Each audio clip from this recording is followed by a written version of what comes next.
Welcome to Trauma Bay. Most people have a clear picture in their minds when they hear the word cult. They think of a small, isolated group, maybe in a remote compound, led by a charismatic leader who demands obedience and submission. But that's only one end of the spectrum. The truth is, the line between what we call a religion and what we call a cult isn't as bold or as clear as people think. In fact, it's often arbitrary.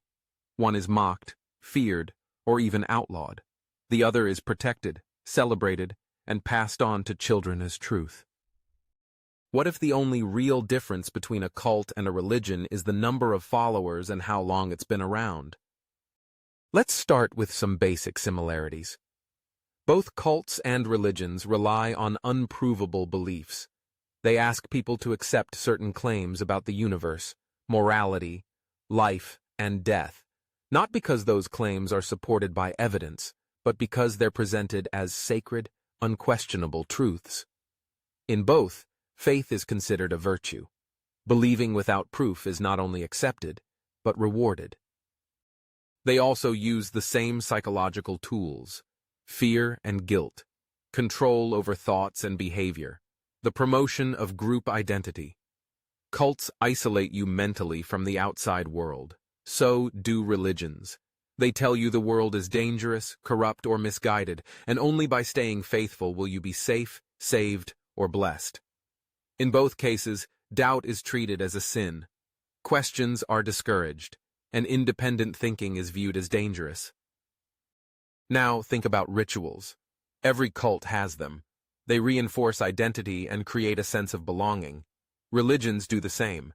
Regular meetings, symbolic ceremonies, repetitive prayers. These aren't just harmless traditions, they're psychological anchors. They reinforce belief through repetition and emotional association. And what about leaders? In cults, there's always a central figure. Someone who speaks with special authority, who interprets the truth, who acts as a bridge between the followers and the higher power. Religions have this too. Priests, prophets, gurus, imams, people placed on a pedestal, protected from criticism, treated as spiritual authorities even when their actions are morally questionable. In both systems, followers are encouraged to suspend critical thinking. They're told that questioning the leader or the sacred texts is a sign of weakness, rebellion, or spiritual failure. That's not faith. That's submission. Let's talk about indoctrination. Cults typically target vulnerable individuals. So do religions. Most people aren't introduced to religion in adulthood through rational debate. They're born into it. It's drilled into them before they can form coherent thoughts. They're taught what to believe, not how to think. Schools, family structures, holidays, even laws reinforce those beliefs. This isn't education. It's programming. There's also a financial angle. Cults often demand money. Donations, sacrifices, working for free. Religions have mastered this. Tithes, zakat, offerings, building funds. The idea is always the same. Give more, and you'll be blessed.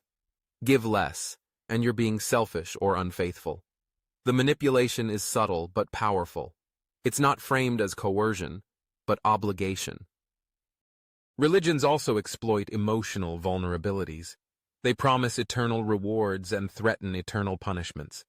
They insert themselves into grief, illness, trauma. They tell people that suffering has meaning, that pain is a test, that submission is strength. It's an emotional trap, one that keeps people bound, even when everything in them wants to walk away. Take a look at ex-religious individuals. The stories they tell, how hard it was to leave, the fear of losing their community, their family, their identity. That's not a normal organization. That's a controlling system. That's cult-like behavior. When an institution punishes you for leaving, questions your morality for doubting, and isolates you for thinking freely, it's not serving your growth. It's controlling your mind. Statistically, we can see patterns too. Studies show that authoritarian religious environments often suppress curiosity and foster tribal thinking. They correlate with lower levels of scientific literacy and greater resistance to critical education. In contrast, societies that are more secular tend to report higher levels of happiness, gender equality, and social trust. If religion were purely a moral force, you'd expect religious nations to be safer, more compassionate, more just. But that's not the case.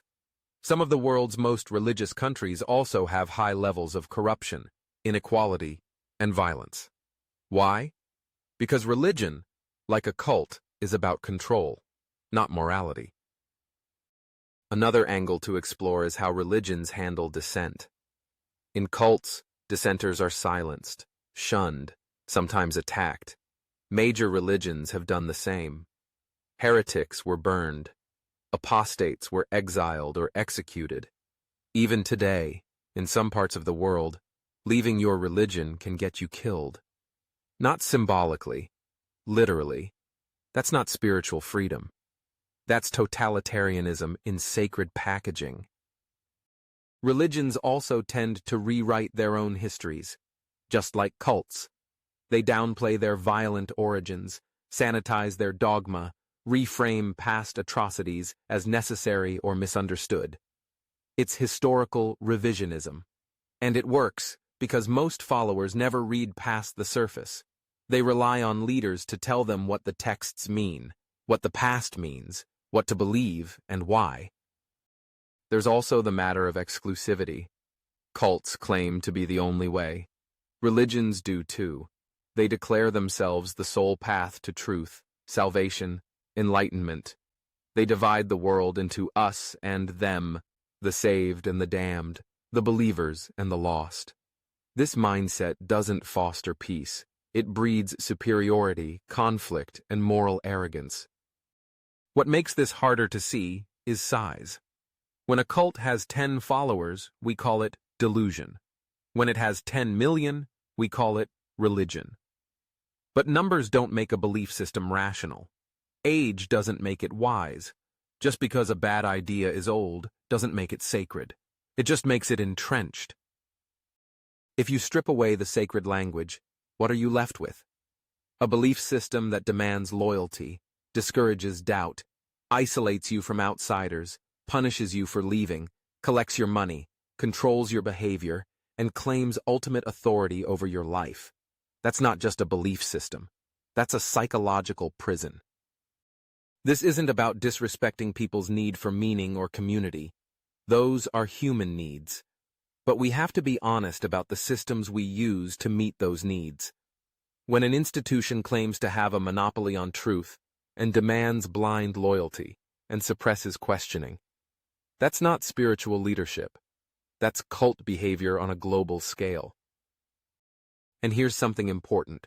Most religious people aren't malicious. They're caught in a system they didn't choose. A system that shaped their identity before they had a chance to question it. That's what cults do best. They hide the chains. They make control look like comfort. So maybe it's time to stop excusing religion just because it's old, or popular, or protected by tradition. Maybe it's time to look at it clearly. Not as sacred, not as untouchable, but as what it really is. A system of control, dressed in ritual and cloaked in authority. A cult with better branding. Because once you stop seeing religion as sacred and start seeing it as a structure of psychological influence, everything changes. You realize that walking away isn't rebellion, it's liberation.